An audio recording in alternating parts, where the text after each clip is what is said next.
In this section we will move on past raw data. Actually, is another form of raw data, but we will call this grouped integer data.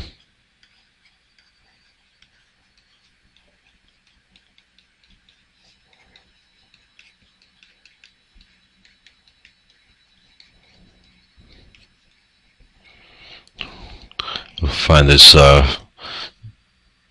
data setup useful to compare later with what we'll call discrete probability distributions, but that's sort of a rocket science for you guys right now. But and also it's a good step to the next type of data setup, which we'll call interval data, grouped interval data. So let's look at the 1A data set, which went as follows.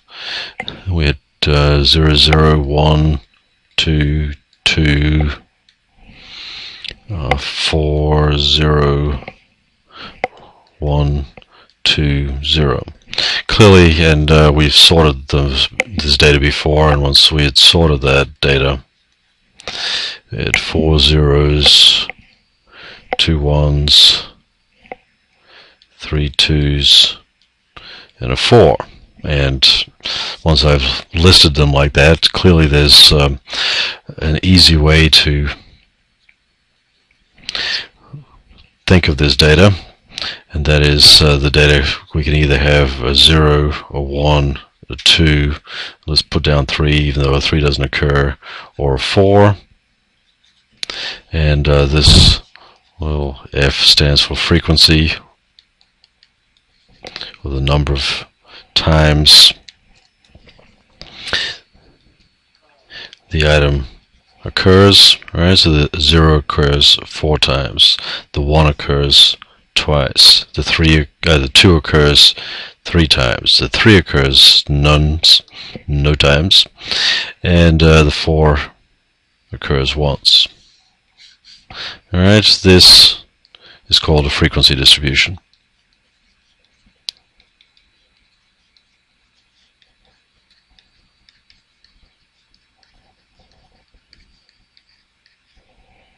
And at this point we can sort of blur the distinction between quantitative data and qualitative data.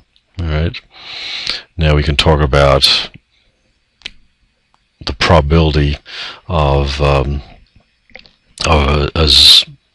0 occurring. Right, there are 10 data points here. There are 4 zeros. Alright, so that's 40% of the numbers are zeros, and then once of a sudden we have qualitative data, talking about the quality of the data, talking about perhaps either zeros or not zeros. Okay. So if there are 40% of the days, well, 40% of the months you had 0 sales, then 60% you had something other than a 0, a non-zero sale. Anyway, this is a frequency distribution. Once we have data in a frequency distribution, we can go ahead and do our calculations for mean, that is the average, and variance and standard deviation again. So let's look at those formulas. Alright, so we have, let's just put a header down here, grouped integer data.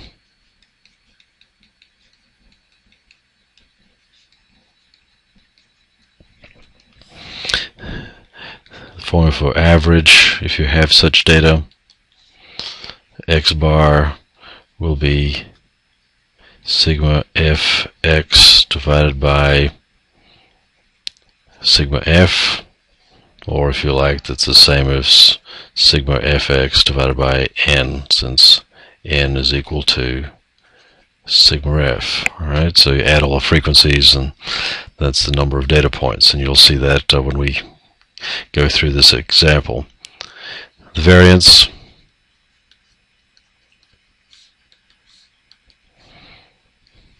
s squared sigma fx squared minus n times x bar squared divided by n minus 1. And of course the standard deviation is always the square root of the variance. Alright, in the long run you don't need to do anything here because it's not special. Alright, square root of the variance. Going back to the variance calculation, note that sigma fx squared is not equal to sigma fx squared. Alright, because sigma fx squared is sigma fx times x.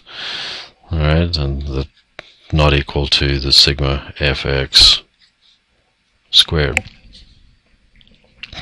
Alright, so let's use these formulas for average and variance on a couple of data sets. But in this case, we'll use the 1A data set. Alright, so let's write down the frequency distribution. We need a column for x, f. We'll need a column for fx, f times x, then fx squared, which is f times x times x. Alright, so we had 0, 1, 2. We could skip the 3 actually, but let's just put it in here just so that you can hopefully understand that you can skip it. And the frequencies for each of those were 4, 2, 3, 1, and 0. Alright, column fx. F times x. 4 times 0 is 0. 2 times 1 is 2. 3 times 2 is 6. 0 times 3 is 0. 1 times 4 is 4. Fx squared. Alright, remember this is f times x times x. So let's square the x first. So 0 squared is 0 times 4 is still 0. 1 squared is 1 times 2 is 2. 2 squared is 4. 4 times 3 is 12. 3 squared is 9. 9 times 0, well, it's still 0. So as I said before, that whole row can disappear. 4 squared is 16. 16 times 1 is 16. Alright, then we have to do some summations. Never sum the x's in a grouped integer table, or any frequency distribution for that matter. Alright, sum of the frequencies is 10. Alright, so this is sigma f, but it's also n, the number of data points. We had 10 data points.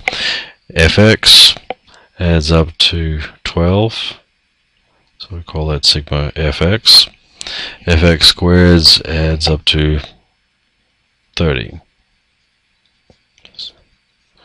And actually, if you go back and look at the original data set when we did not do it as a grouped integer, we'll notice that sigma x squared was also equal to 30. Just like sigma fx in the original table when we did not do grouped integer was equal to 12. So the answers we get doing it this way are going to be identical, because we haven't lost any information by doing it this way. X bar sigma fx divided by sigma f, 12 divided by 10 is 1.2. Variance, let's do this over here so we can do it all on the same page or screen.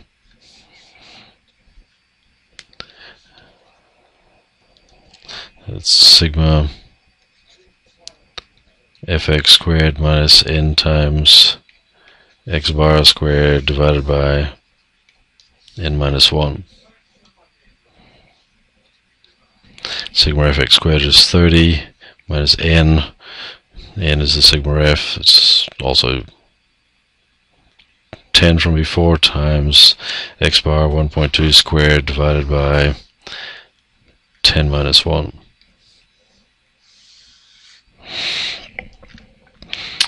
Alright, that boils down to that 1.733 that we had before, and so the standard deviation, S being the square root of the variance. And that's going to be equal to 1.317. Alright, so a little bit of a different twist, but in the long run a simpler way of calculating these averages, variance, and standard deviations if you have lots of repeated data.